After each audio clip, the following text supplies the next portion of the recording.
10절 말씀입니다. 신약 성경 124페이지.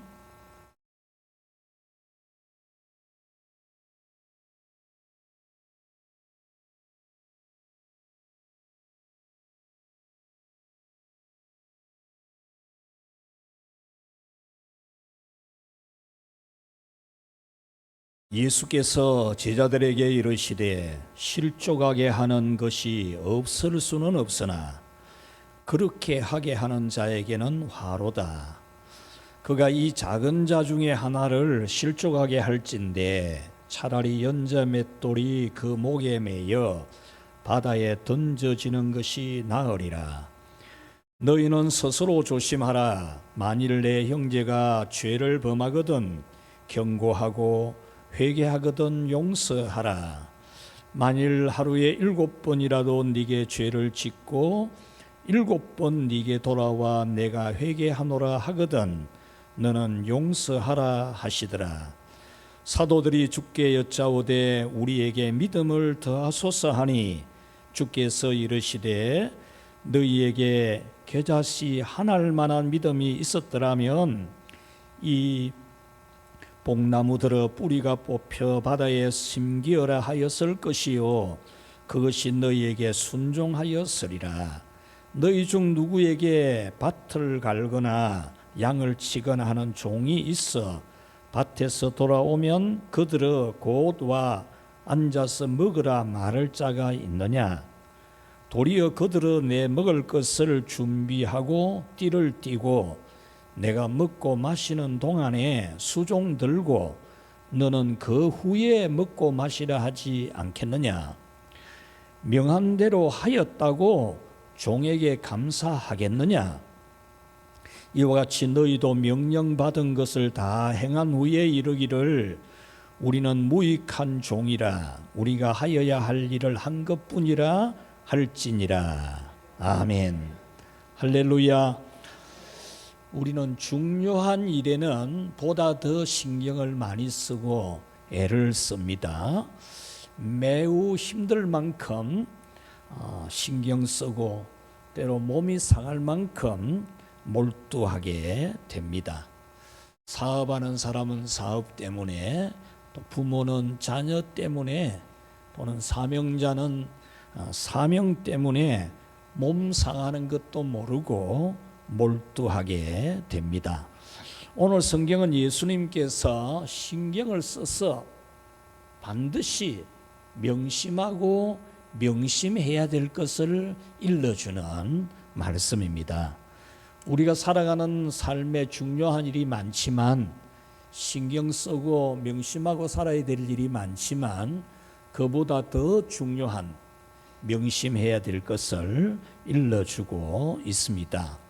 오늘 성경 말씀은 예수님께서 이제 3년 동안의 제자 훈련, 3년 동안의 이제 교회를 세울 기반을 다 닦으면서 마지막 일정을 보내고 있는 중입니다. 그 마지막 일정은 이제 예루살렘으로 가서 십자가를 지는 일인데, 십자가를 지러 가는 도중에 예수님께서 틈틈이 아주 중요한 교훈을 일러준 것이 오늘 성경의 내용입니다. 오늘 성경 3절에 보면은 너희는 스스로 조심하라 그렇게 일러줍니다. 매우 중요한 내용으로. 조심하라라는 말은 우리는 언제나 들을 수 있지만, 예수님이 오늘 이 본문에서는 대단히 중요한 시점에 아주 중요하게 명심시켜 주시는 말씀으로 같이 합시다. 조심하라. 그렇게 말씀한 거죠. 이 조심하라는 이 말의 뜻은 주의를 해라 그런 뜻이기도 하고, 마음을 집중하고 마음을 쏟아야 될 일이다 그런 말입니다. 그냥 세월 가는 줄도 모르고 시간 가는 줄도 모르고 무슨 일이 오는 줄도 모르고 그냥 허송하는 세월이 아니라 신경을 많이 쓰고 마음을 쏟아서 해야 될 것을 일러주신 겁니다. 그러면 어느 정도로 우리가 심각하게 받아들이고 몰두해야 되는가? 오늘 1절에 보면 화로다라는 말씀이 있는데 이 말씀은 심판을 피할 수가 없는 거다 그런 말입니다. 그러니까 지금 예수님이 일러주시는 이 말씀 조심해라라는 이 말씀은 심판을 면할 수가 없을 만큼 대단히 중요한 것을 예수님이 말씀해 주고 있는 거죠. 어느 정도로 심판이 임하느냐, 우리 목에다가 맷돌, 여러분 맷돌을 알죠? 그런데 이 연자 맷돌이라고 하는 것은 사람이 돌리는 맷돌이 아니고 소가 멍에를 메고 끌어서 돌리는 맷돌이니까 얼마나 큽니까? 혹시 경주 보문단지에 가보신 분들은 그 연자 맷돌을 보았을 겁니다. 어마어마하게 큽니다. 예수님은 그 큰 연자 맷돌을 목에 달고 바다에 던져 넣는 심판보다 같이 합시다. 더 큰 심판이 있다. 눈이 번쩍 안 떠지십니까? 네. 오늘 예수님이 일러주는 이 중요한 말씀을 우리가 실천하지 아니하면 차라리 연자 맷돌을 목에 달고 바다에 집어넣는 그 시대의 그 사회는 사회를 혼란케 하는 흉악범들에게 그래 돌을 목에 메어서 바다에 집어 던지는 그런 사형 제도가 있었어요. 그러니까 오늘 일러주는 이 말씀은 그만큼 무서운 심판이 있는 것을 알고 명심하고 명심해야 되는, 눈 딱 뜨고 들어야 되고 눈 딱 뜨고 지켜야 되는 그런 말씀입니다. 자, 그러면 명심하고 명심해야 될 내용은 무엇일까? 우리 첫 번째로 같이 한번 읽어보겠습니다. 시작. 남을 실족하게 하지 말라. 남을 실족시키지 말아라. 예수님은 남을 실족시키지 않아야 할을 우리에게 지금 명심시키고 있는 겁니다. 어느 정도로 남을 실족시키면 연자 맷돌을 목에 매달아서 바다에 집어넣는다. 이렇게 말씀하면서 실족시키지 말아라 말씀하는 겁니다. 1절에 보면은 실족하게 하는 것이 없을 수는 없으나 그렇게 하는 자에게는 화로다 그랬습니다. 실족하게 하는 것이 없을 수는 없지만은 이란 이 말은 우리가 남을 실족시키지 않을 수는 없다 그런 뜻이 아니고 실족시키는 마귀의 역사가 반드시 있다는 겁니다. 마귀는 우리 성도들을 실족시키는 일을 하고 또 하는데 그렇기 때문에 그 마귀가 역사하는 대로 쓰임을 받아가지고 남을 실족케 하는 것이 있어서는 안 된다. 마귀가 실족시키려고 하는데 쓰임받는 사람이 되어서 남을 실족시키는 사람은 차라리 연자 맷돌을 목에 매달아서 바다에 던져지는 심판보다 더 큰 심판을 받는다. 이 말씀을 하신 겁니다. 그러므로 다른 사람을 넘어지게 하는 것은 매우 큰 잘못이고 매우 큰 심판을 받는다는 거죠. 예수님은 이렇게 실족하기 쉬운 두 부류의 사람을 일러주는데 첫 번째는 믿음이 어린 사람입니다. 아직 교회 다닌 지 얼마 안 되고 교회 오래 다녀도 아직 믿음이 어린 사람, 그런 사람들이 실족하기 쉽다 이렇게 일러줍니다. 2절에 보면은 이 작은 자 중에 하나라도 실족하게 할진대 그렇게 말했어요. 성경에 신약 성경에 작은 자에 대한 표현이 많은데 그 중에서 오늘 성경은 아직 믿음이 어린 사람을 말해요. 그러므로 우리는 아직 믿음이 어린 성도는 실족하기 쉬운 줄을 알아야 돼요. 실족할 수 있는 줄 알아야 돼요. 그래서 실족할 수 있는 연약함이 있는 줄 알고 믿음이 어린 성도들을 실족시키지 않도록, 우리는 무심코 하는 말인데 그냥 평상시처럼 하는 말이라도 그 말을 잘못 듣고도 실족할 만큼 아직 믿음이 어린 사람이 있다라는 거예요. 그래서 우리는 말 한마디라도 남의 마음에 상처가 되고 가슴을 찌르고 마음이 슬프도록 하는 그런 실수를 안 해야 돼요. 그냥 자기도 모르게 조심성 없이 나오는 말 한마디가 다른 사람의 믿음을 실족시킬 만큼, 다른 사람의 마음이 아플 만큼 나쁜 것인 줄 알고 우리 성도들은 이런 정말 남에게 마음을 아프게 하는 일을 절대로 하지 않으려고 해야 됩니다.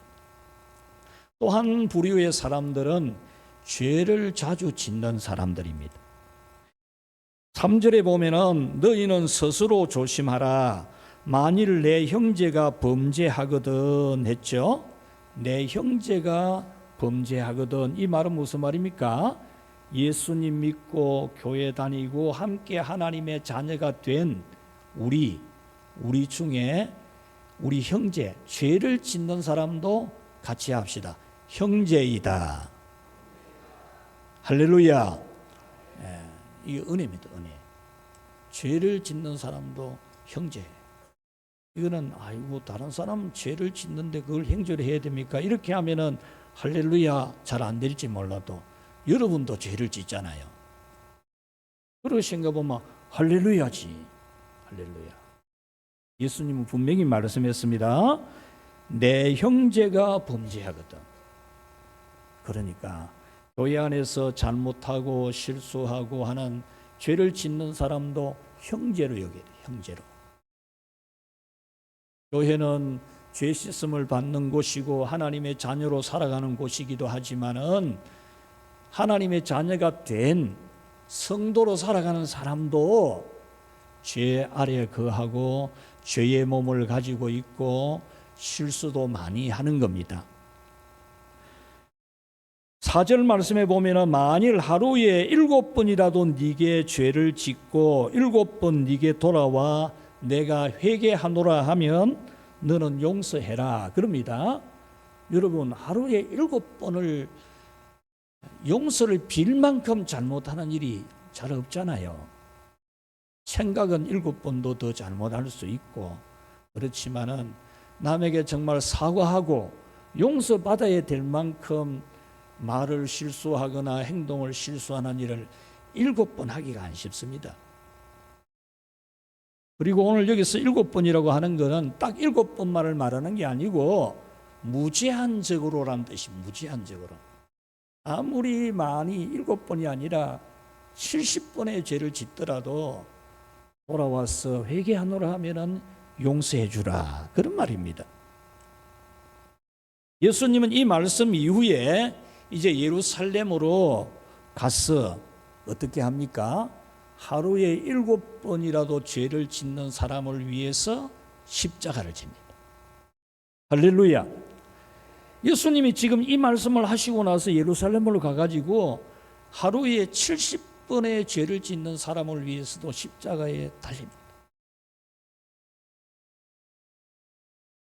오늘 우리 예수님 믿는 여러분, 교회 다니시는 여러분, 예수님은 십자가에서 하루에 7번의 죄를 짓는 사람의 죄를 지고 가신 것을 알고 우리는 하루에 7번이라도 700번이라도 죄를 짓는 사람이 있어도 우리는 그 사람이 실족하게 하면 안 된다는 거예요.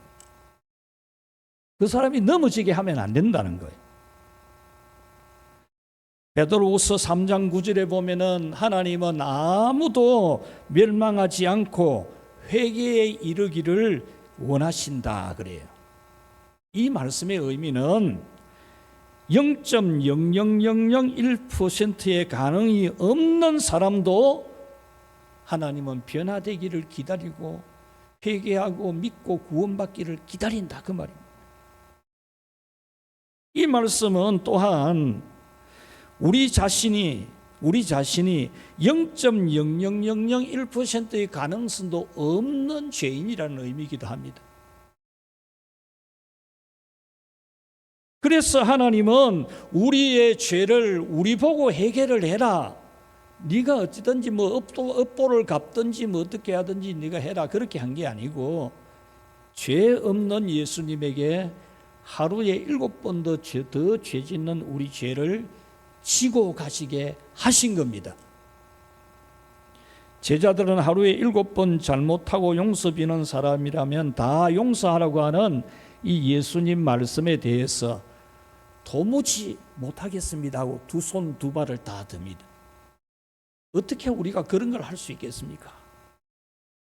5절에 보면은 사도들이 주께 여짜오되 우리에게 믿음을 더하소서 그랬습니다. 이 말씀은 아이고 예수님 우리 그래는 못합니다. 하루에 7번 죄 짓고 와서 용서해달라고 한다고 그걸 어떻게 다 해줍니까? 우리는 그거 못하겠습니다. 그런 뜻이에요. 그러면서 그렇게 할 수 있는 믿음을 더 주셔야 우리가 할 수 있습니다. 이렇게 말한 거죠. 그런데 예수님은 너희들에게 믿음이 더 필요한 게 아니다.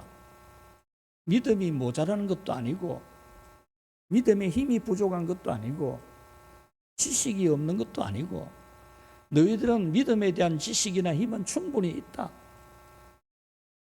그런데 너희들이 이 실족시키지 않아야 된다는 것에 대한 의식이 살아있지 않을 뿐이다. 그렇게 말하는 겁니다. 어린 사람이 실족하게 하는 거나 죄를 자꾸 짓는 사람이 실족하는 것에 대해서 아이고 그거는 안 된다. 그 사람 그거는 안 되겠습니다. 그런 의식이 강하게 있고 그런 사람이라도 실족하게 해서는 안 된다는 의식이 없다 그 말입니다. 겨자씨 하나만한 믿음이라는 이 말의 의미는 겨자씨는 매우 작지만은 생명이 있기 때문에 심으면 숲을 이루듯이 오늘 우리에게 어린 사람, 믿음이 어린 사람이든지 또는 하루에 죄를 7번을 짓는 사람이라도 실족하게 하면 안 된다. 이 의식이 살아있는 그런 우리가 되라는 겁니다. 6절 말씀에 보면 주께서 이르시되 너희에게 겨자씨 하나만한 믿음이 있었더라면 이 뽕나무들의 뿌리가 뽑혀 바다에 심기어라고 말을 하였을 것이요 뽕나무는 너희에게 순종하였을 것이다고 했습니다. 이 말씀은 형제를 실족시키지 않으려고 하는 실족시켜서는 안 된다고 하는 의식이 살아있다면 우리는 하나님 아버지 내가 하루에 7번의 죄를 지은 사람이라도 용서하겠다고 말을 하라는 말을 의식이 있다면 말을 한다는 거예요. 오늘 성경 잘 봐요. 예수님 말씀 오늘 본문 외에서도 예수님이 이 겨자씨만한 믿음 이야기를 한 적이 있는데 오늘 말씀에도 똑같아요. 내용이 말을 하고 그랬죠. 말을 하고 겨자씨 하나만한 믿음만 있다면 이 뽕나무들의 뿌리가 뽑혀 바다에 심기어라고 말을 하였을 것이요 있잖아요. 말을 하는 것은 그 의식이 살아있다는 거예요. 내가 한 사람이라도 아무리 믿음이 어린 사람이라도 실족시키지 않겠다는 의식이 살아있다면 그것이 겨자씨 하나만한 있어도 나는 절대로 실족시키지 않을 것이다. 이런 말을 한다는 거예요. 말을. 죄를 하루에 7번 짓는 사람이 있어도 나는 절대로 실족시키지 않는다. 이런 말을 한다는 거예요. 이런 말을 하면은 그 말하는 대로 같이 합시다. 내게서 능력이 나온다. 할렐루야. 뽕나무들을 뽑혀서 저 바다에 심기어라고 말을 했을 것이요 그리하면 그 뽕나무는 순종했을 거다. 뽕나무라는 거 우리나라 같이 뽕나무 작은 뽕나무 그런 개념이 아니고 뿌리를 깊이 내려서 사람이 캐내기도 장비로 캐내기도 어려운 그런 걸 말해요. 불가능한 걸 말해. 불가능한 걸. 불가능하지만 우리가 그런 말을 하면 절대 실족시키지 않겠다. 그런 말을 하면은 실족시키지 않는 능력이 나온다는 거죠. 그러므로 우리는 하루에 7번이라도 용서할 것이라고 선포하고 그렇게 되게 해달라는 기도를 해야 됩니다. 나는 절대로 어린 사람을 실족하지 않게 하겠다고 선포하고 하루에 7번 죄 짓는 사람이라도 절대로 내가 교회 못 나오게 하거나 믿음이 약해지게 만드는 상처 주는 말을 하거나 절대로 그렇게 하지 않겠다, 이런 말을 해야 돼. 자, 오늘 우리 한번 같이 읽어봅시다. 읽겠습니다. 나는 어린 성도들을 실족하게 할 수가 없다. 나는 어린 성도들을 실족시키는 죄를 절대로 범하지 않을 것이다. 나는 하루에 7번 잘못한 사람이라도 실족하게 할 수가 없다. 나는 하루에 7번의 죄를 짓는 사람이라도 예수님의 보혈로 구원받은 것을 믿고 관용해야 한다. 아멘. 할렐루야. 여러분, 우리가 이 말을 해야 되는 거예요. 말을. 내가 자꾸 이 말을 선포를 해야 돼. 선포를 해. 이 말이 내 신경계를 지배하거든요. 그래서 내 신경계를 지배를 하면은 내가 절대로 실족시키는 일을 안 하게 되는 거예요. 여러분은 자신의 부족함을 알고 또 타인을 실족하게 하는 그 죄를 범하지 않도록 기도도 해야 돼. 기도도. 하나님 아버지, 우리 자식들 잘 되게 해주시고 내 건강하게 해주시고 사업 잘 되게 해주시고, 그 기도도 하지만 오늘 예수님이 이 실족시키면은 큰 맷돌을 목에 걸어가 바다에 집어 던지는 것보다 더 큰 심판한다 했으니까 넌 번쩍 들고 이 기도 해야지. 이 기도. 남을 실족하게 하는 사람이 아니라 넘어진 사람 일으켜주고 아직 믿음이 어린 믿음을 한 단계 한 단계 끌어올려주는, 하나님이 여러분에게 주신 달란트와 은사와 직분을 생각해 보면 10명도 믿음을 막 팍팍 끌어올려야 된다. 믿음을. 교회 나오고 싶고 막 같이 예배드리고 싶고 같이 기도하고 싶고 찬송 부르고 싶도록 막 그래 끌어올려주는 사람이 돼야 되지. 그래서 자신을 인하여 예수님 믿는 사람이 나오고 자신을 인하여 교회가 좋고 예수님이 좋고 예배가 좋아지는 그런 사람이 나오게 되어서 여러분은 그런 심판을, 무서운 심판을 받는 사람이 아니고 하나님의 칭찬과 상급을 받는, 복을 받기를 축원합니다. 자, 두 번째로 우리 같이 읽읍시다. 시작. 자기 스스로도 실족하지 않는 것이다. 예. 예수님은 자기 자신도 실족하지 않도록 명심하고 명심하라 그랬습니다. 남을 실족하게 않을 뿐만 아니라 자기 자신도 실족하지 않도록 해야 된다, 그 말입니다. 자기 자신도 실족하면은 그것이 바로 연자 맷돌을 목에 메고 바다에 던지는 것 같은 거죠. 예수님은 실족하는 것은 믿음이 어리고 죄 짓는 사람만이 아니라 오늘 이 말씀을 듣고 있는 제자들에게도, 제자들 너희들도 그 말입니다. 여러분, 예수님은 이렇게 자기가 실족하지 않도록 하기 위해서 두 가지 이야기를 해줍니다. 첫째는 인사 받으려고 하지 말아라 그랬어요. 인사 들으려고 하면 실족한다. 인사 들으려고 하다가 실족한다. 오늘 성경 7절에서 10절은 고대 사회의 신분 제도를 비유로 들고 있습니다. 7절에 너희 중에 밭을 갈거나 양을 치거나 하는 종이 있어서 하루 종일 일하고 집에 와서 오면 주인이 밥 딱 준비해놨다가 밥 차려놨다가 수고했대, 밥 먹자, 아이고 얼마나 힘들었노, 그렇게 하지 않는다. 이 고대 사회의 종 신분은 오늘날 같은 우리 사회에서는 이해하기 어려운 일입니다.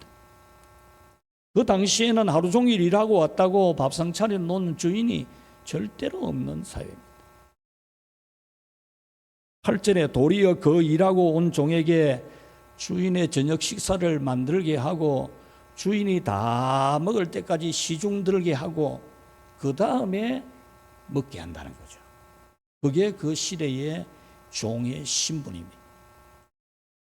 이 종의 비유는 오늘날 우리 성도들이 주님의 집에서 수고하고 헌신하고 충성했을 때 그것을 칭찬을 바라는 방편으로 삼지 마라 그 말이에요. 내가 잘했으니까 당연히 칭찬하시지. 하나님도 칭찬하고 교회도 칭찬하고 축복해주고 축복기도 해주지 당연히. 그런데 충성하는 사람이 그것을 칭찬을 바라는 방편으로 삼으면 안 된다는 거예요. 안 된다는 거예요. 9절에 보면은 명한 대로 했다고 종에게 감사하지 않는다 그랬어요. 주인이 명령한 대로 했다고 칭찬 안 한다 그랬어요. 10절에 보면은 너희도 명령받은 것을 다 행한 후에 무익한 종입니다. 우리가 마땅히 해야 될 의무를 한 겁니다. 그렇게 말하라고 하는 거예요. 여기서 무익한 종이라는 이 말은 자신의 봉사는 수고는 칭찬받을 가치가 전혀 없다 그런 뜻이에요. 아니, 주인님, 제가 주인님의 소유요 종인데 주인님이 일 시킨 거 했다고 제가 어떻게 칭찬받을 생각을 합니까? 절대 그런 게 아닙니다. 저는 제가 할 일을 했을 뿐입니다. 그 말의 뜻이 무익한 종입니다. 그런 뜻이에요.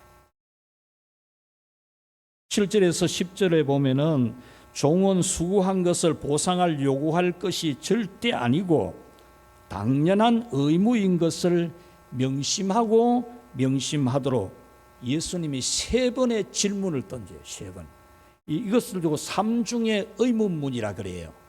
여러분 성경을 이제 많이 들어서 잘 아시겠지만 똑같은 내용이 3번이 반복되는 것은 굉장히 중요한 메시지입니다.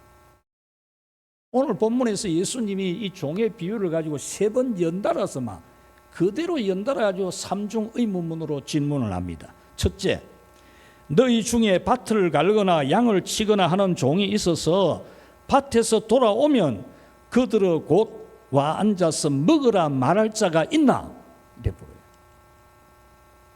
너희들이 그냥 밭에서 일하고 왔다고 밥 먹으라고 할 자가 있나? 너희들 주인들이 그렇게 할 주인이 있나? 없다는 그 말이죠. 둘째는 도리어 그들은 내 먹을 것을 준비하고 띠를 띠고 내가 먹고 마시는 동안에 수종 들고 너는 그 후에 먹고 마시라 하지 않겠느냐? 죽도록 일하고 왔는데도 밥 지어가지고 따 바치고 주인 밥 다 먹도록 서빙하고 나중에 먹으라고 말하지 않겠나? 그 말입니다. 셋째는 명한 대로 했다고 종에게 감사하겠느냐? 감사 안 한다는 거예요. 이렇게 삼중의 질문을 하는 것은 결코 그렇게 할 수가 없는 것을 확고하게 지금 제자들에게 인식시키는 겁니다. 여러분, 믿음이 있는 사람이 시험에 드는 것은 보면 믿음이 아주 좋은 사람인데도 시험 드는 것을 보면 인사 들으려고 하다가 그래. 인사 들으려고. 인정받으려고 하다가 칭찬해 주기를 바라는 마음 때문에 섭섭한 마음에 시험이 드는 겁니다. 마귀는 이 섭섭한 마음을 주어서 충성해 놓고도 상을 받지 못하게 하려고 우리 마음에다가 뻔뻔질을 하는 겁니다. 나는 안 알아주고 나는 인정 안 해주고 나를 높여주지 않는다. 이런 마음을 뻔뻔질을 시키는 거예요. 여러분, 이런 마귀가 주는 시험에 넘어가지 않아야 돼요. 여러분이 수고하는 것은 인사들을 일이 전혀 아니고 마땅한 일이라고 하는 깊은 믿음, 이것이 바로 성령의 새바람이 불어올 때에 우리에게 파도치는 그런 부흥인 줄로 믿기 바랍니다. 성령의 새바람이 여러분에게 불어와서 부흥이 일어나야 되는데, 부흥이 파도쳐야 되는데 그것이 뭐냐? 나는 당연히 하는 것을 할 뿐이다. 내가 종인데 당연히 그래야 되지. 이런 믿음이 깊이가 막 파도치는 거예요. 이게 바로 우리가 성령의 새바람을 받아서 받아야 될 부흥입니다. 예수님은 그 다음에 또 한 가지 일러주기를 오직 감사하는 마음으로 살아라. 믿음이 있어 보이는 사람이 시험을 2번이나 치고 1년에 시험을 3번이나 치고 하는 것은 감사의 마음이 없기 때문이라고 일러주셨어요. 감사의 마음. 예수님은 이것을 가르치기 위해서, 실습으로 가르쳐주기 위해서 사마리아와 갈릴리 사이의 경계선을 따라서 가게 됩니다. 지금 예수님은 갈릴리에서 남쪽으로 지금 예루살렘으로 가거든요. 십자가 지기 위해서. 근데 직진으로 안 가고 가다가 횡으로 갈릴리 지역하고 사마리아 지역하고 붙어있는 경계선을 따라서 이 횡으로 가고 있는 거예요. 왜? 그곳에 나병 환자 10명이 있었기 때문입니다. 예수님은 그 나병 환자들을 고쳐주고 거기서 이 제자들에게 조금 전에 말씀드린 이 중요한 것, 이거 제대로 깨닫게 해주려고 지금 예수님이 그리로 가신 겁니다.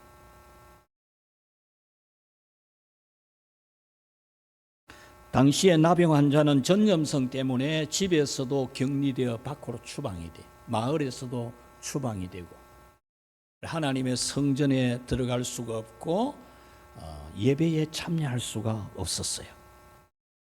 그래서 그들은 마을 밖에서 이 마을과 저 마을 경계 지점에서 거기서 모여가지고 지금 겨우겨우 살아가고 있는 사람들입니다.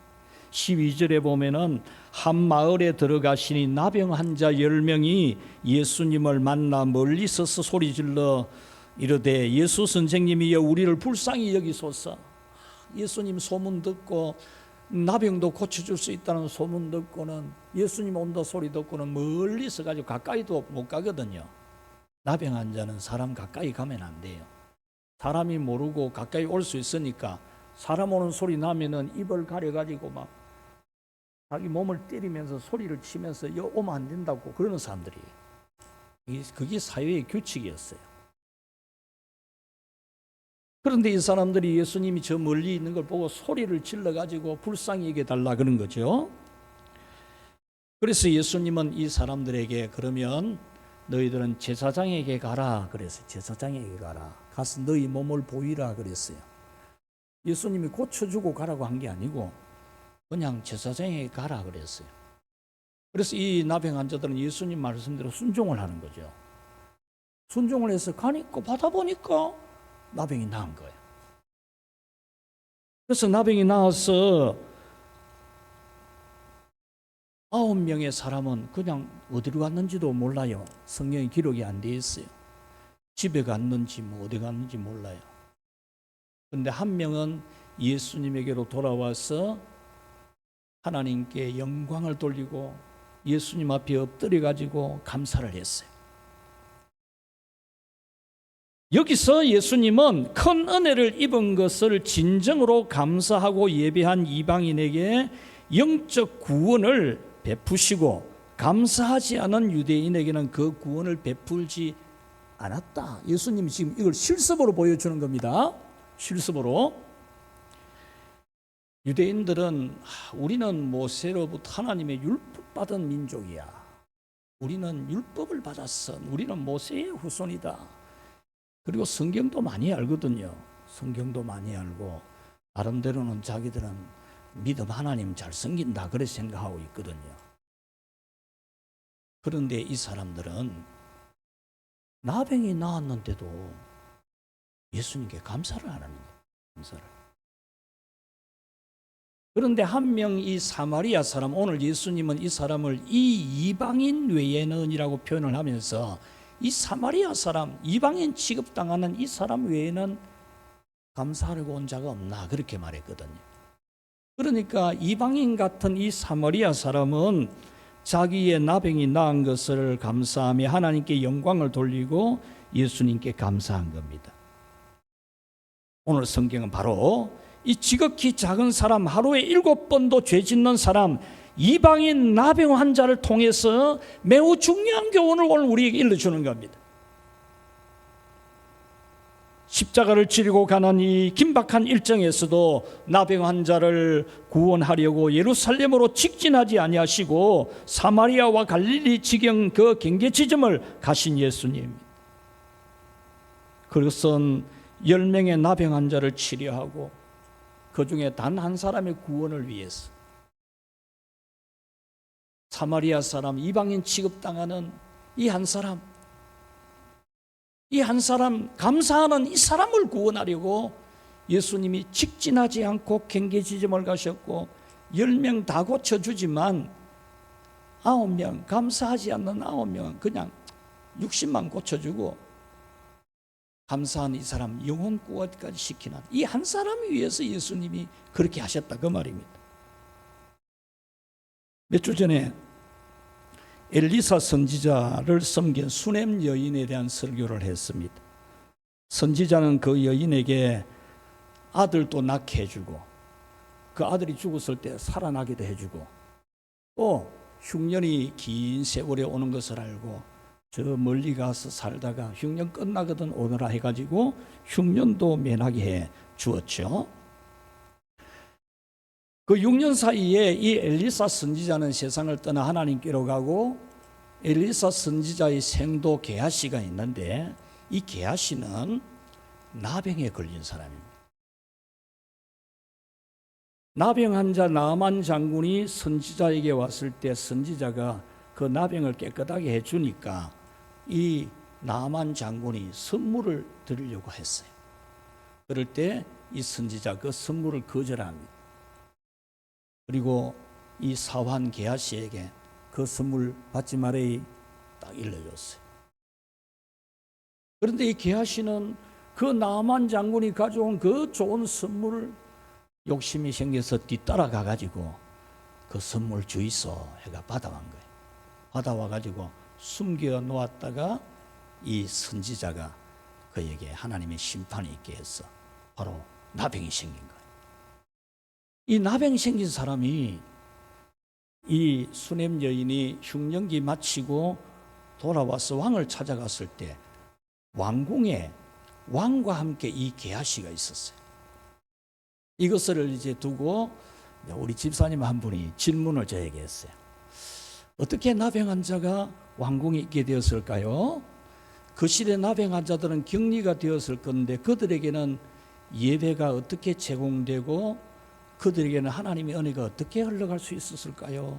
그런 질문을 했어요. 설교를 깊이 들었겠죠. 그래서 제가 이 본문을 묵상하게 된 겁니다. 여러분, 성경은 나병 환자에 대해서 하나님의 긍휼과 은혜와 자비가 단절된 것으로 말하지 않아요. 하나님은 이 나병 환자들에 대해서 치료의 은혜도 주시고 회복의 은혜도 주시고 다시 집으로 돌아가고 다시 성전에 돌아오고 다시 예배 드릴 수 있도록 은혜를 베푸시는 하나님으로 나옵니다. 그 하나님의 은혜 베푸심의 통로가 누구냐라는 거죠. 바로 제사장이라는 겁니다. 나병 환자들에게 유일하게 열려있는 길, 하나님의 은혜의 통로가 제사장이라는 겁니다. 나병에 걸렸을 때 찾아가서 병 진단을 받는 것도 제사장이 해주고 그 나병이 나은 것을 진단해 주는 것도 제사장이 해주고 나았을 때에 정결하게 하는 예식을 거쳐서 성전 예배에 참여할 수 있도록 해주는 절차도 제사장이 다 담당을 했습니다. 이것이 바로 나병 환자에게도 은혜를 베푸시는 하나님의 통로입니다. 14절에 예수님도 제사장에게 가서 네 몸을 보이라 그렇게 말씀하죠. 레위기 13장 14장에도 제사장은 나병을 예방하는 교육도 시켜요. 나병 걸리지 않도록 예방도 시키고 또 진단도 해주고 돌보는 그런 직분으로 제사장을 세웠습니다. 예수님은 바로 이 제사장의 직분을 가지고 오신 분입니다. 그리고 나병은 죄를 지은 인간을 상징합니다. 죄를 지으면 다 나병을 심판받는 것은 아닙니다. 그러나 하나님이 미리암이나 게하시 같은 경우에는 죄에 대한 심판으로 나병을 주시기도 했습니다. 이렇게 죄를 지은 인간은 하나님의 성전과 예배에서 제외되지만 제외될 수밖에 없지만은 하나님 나라 그 백성 사회에서 격리될 수밖에 없지만은 하나님은 제사장을 통해서 죄의 진단도 받고 용서도 받고 다시 성전 예배에 복귀되는 길을 열어놓으셨습니다. 오늘 성경으로 돌아가면은 10명의 나병 환자가 고침을 받았지만 9명은 예수님에게 돌아오지 않았지만 1명은 예수님에게 돌아와서 하나님을 찬송하고 감사했습니다. 16절에 그 앞에 엎드려서 감사한 사람을 사마리아 사람이라고 하죠. 18절에서 예수님은 그를 이방인이라고 했습니다. 감사하는 그 사람에게 내 믿음이 너를 구원하였느니라. 감사하러 돌아온 사람은 나병을 고침받았을 뿐만 아니라 영혼까지 구원을 받은 겁니다. 반면에 감사하지 않은 사람은 나병은 고침받았지만 영혼 구원을 받지 못한 것입니다. 이 나병 환자의 교훈과 하루 종일 수고하고 일하다가 왔어도 감사하다는 인사를 받는 게 아니라 주인이 먹을 식사를 준비해야 되고 주인이 식사 마칠 때까지 시중 들어야 한다는 이 말씀은 같은 연장선상에서 봐야 됩니다. 그것은 하나님의 은혜에 대해서 같이 합시다. 은혜로 알아야 한다. 종의 직분을 다한 후에도 인사받으려고 할 것이 아니라 무익한 종입니다. 마땅히 할 의무를 한 것입니다. 라고 해야 한다는 것입니다. 나병 같은 원죄와 자범죄를 다 용서받고 하나님 자녀의 신분을 얻고 주님 교회의 직분을 받았기 때문에 공로, 수고, 인사받을 것으로 여길 것이 아니라는 것. 은혜로 감사해야 된다는 것입니다. 마치 나병에서 고침받은 사람처럼 해야 된다는 겁니다. 마치 종이 주인을 섬기는 것은 당연한 것으로 알듯이 그게 뭐 칭찬 들을 일로 절대 여기지 않듯이 나병에서 고침받은 사람이 뭘 다른 걸 인사받을 생각을 하면 안 된다 그 말입니다. 사랑하는 우리 늘푸른교회 성도 여러분, 여러분은 한 해 동안 수고 많이 하셨습니다. 정말 매우 귀하게 충성했습니다. 그리고 하나님께서 여러분들에게는 분명히 하늘의 상과 땅의 복을 주실 것을 믿기 바랍니다. 하나님은 절대로 공짜 없습니다. 절대로 공짜를 안 합니다. 분명히 복을 주십니다. 그러나 명심해야 됩니다. 여러분이 그렇게 충성하고도 실족할 수 있다는 겁니다. 어제 아침에 미국에서 전화가 왔어요. 집회했던 그 교회 목사님이, 목사님, 요때만 되면은 구역장 하던 사람이 내년에 구역장 하지 않도록 빼주십시오 하는 사람이 꼭 한 사람씩 나오는데 올해도 나왔다는 기라. 이럴 때는 어떻게 해야 됩니까? 라고 이제 형님 목사님이 하나 가르쳐달라 이렇게 전화가 왔더라고요. 여러분, 참 한 해 동안 수고 많이 했는데 주님의 일에 충성했는데 여러분의 마음이 실족하지 않아야 됩니다. 마귀는 여러분에게 인사드려야지 인사 왜 높여주지 않느냐는 그런 마음의 파도를 막 일으킵니다. 여러분은 실족하지 않기 위해서 오직 감사해야 됩니다. 내가 그렇게 할 수 있다는 건 은혜라고, 은혜. 내가 어떻게 교인이 되고 세례를 받고 내가 어떻게 집사가 되고 내가 어떻게 찬양대원이 되고 내가 어떻게 이런 달란트가 있어서 하나님을 섬길 수 있나? 감사해야 돼요. 감사. 자기가 나병 환자라는 것을 잊으면 안 돼요. 우리 그냥 나병 환자 나쁜 말 그냥 옛날에 썼던 말대로 쓰자면 그렇지 않습니까? 내 꼬라지가 뭔데 뭘 감사 안 하고 원죄와 자범죄를 다 씻어주고 하나님 자녀 신분 만들어주고 그것도 집사라 불러주고 권사라 불러주고 이러는데, 여러분 성전과 성전 예배에서 하나님을 섬길 수 있는 거 여러분 감사로 알고 오직 감사하여서 실족이 아니라 복을 받기를 축원합니다. 말씀을 맺겠습니다. 추운 겨울입니다. 우리 주변에는 마음이 추운 사람도 많이 있습니다. 이걸 알아야 됩니다. 마음이 아직 어린 성도도 있고 아직 실수 많이 하는 사람도 있음을 알아야 됩니다.